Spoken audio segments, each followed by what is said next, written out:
ingsun ora mecah kendi nanging buka pamore bakal wayah ingsun.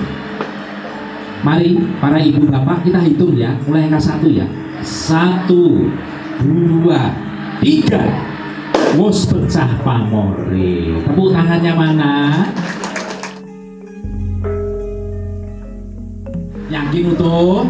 Oke, berarti yang akan lahir laki-laki, tepuk tangan.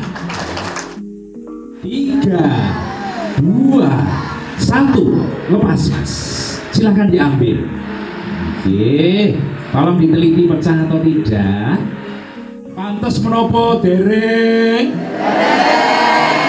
Terima kasih, kita ganti. Sinjang Sido AC dikenakan di tubuhnya kakak putri menjadi permohonan agar si kecil punya welas AC.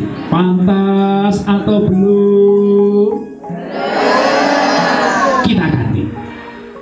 Sinjang Nure dikenakan di tubuh kakak putri sebagai penyerahan total kepada kuasa Allah. Pantas atau belum? Pantas atau belum? Kita tepuk tangan untuk kita semua. Kita tepuk tangan untuk Mbak Putri dan Mas Herman. 3, 2, 1 mas. Maju mas. Maju mas. Ayo mas. Iya.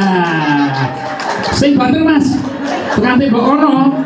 Nggih.